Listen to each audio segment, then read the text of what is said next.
Hi, my name is John Demand, and for the past 10 years, I've been playing piano professionally for primarily senior communities. It's been one of the greatest moments of satisfaction that I've ever had playing for particularly memory care facilities, and yet it's one of the most deeply saddening experiences I've had in my whole life. This is followed by a career in law enforcement as a police officer, a director of security, and a police trainer. And it was in the police training portion of my life that I invented a program to train police officers observation skills, and I found that they had very poor ability to recognize faces. So I went to a forensic artist, finding that artists were the best at recognizing faces. And through her, I developed a program that would bring the police officers from scores of about 20% all the way up to 70 and 80% on a test that I devised where they would look at a target photo and then they would pick out pictures from other missing people and wanted people that I was using at the time. So when the economic collapse occurred, I had to stop doing that. No longer could I get a police officer off the street to train, but it ended up that I had to financially stop doing it because I couldn't get paid to do it. So I said I have to reinvent myself. So I started playing piano professionally. And this started in California, where a listener came up after one performance and asked me if I would play for her father, who was in a memory care facility.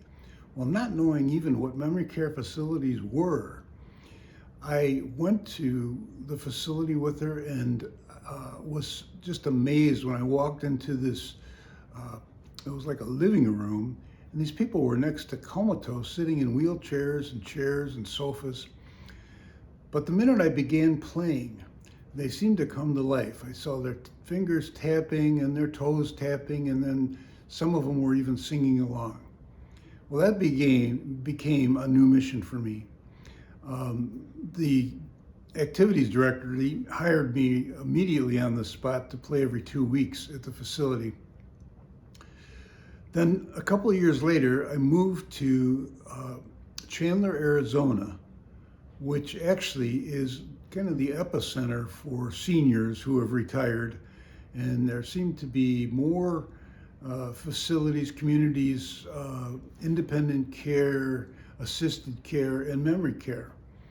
So I began playing at these communities, and now I have about 15 of them. But one of the things that broke my heart the most was when I would go to a memory care facility and I'd see a relative come, and the person in the resident would no longer recognize them. So I said, I wonder if there's something I could do to help prevent that.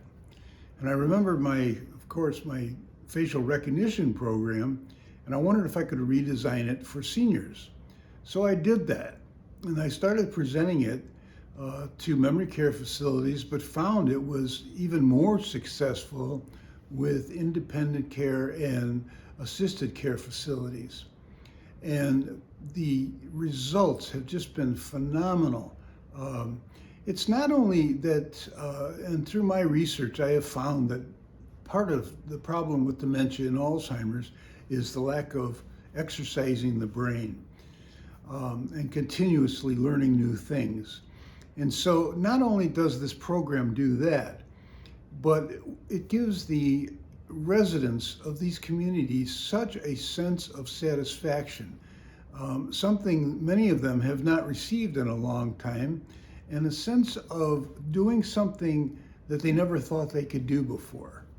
As a matter of fact, every time I present the course, all I hear from the participants is, I don't know how to draw. And I tell them, you don't have to know how to draw, because I'm going to teach you a whole system that's going to be very simple. And I've been doing this, and others have said the same thing to me and are amazed at their results. So I've put this program together and have been teaching it throughout the Phoenix and Scottsdale area, but I wanted to make it available for every community throughout the nation, as well as for caregivers who are even independently taking care of someone with memory care problems.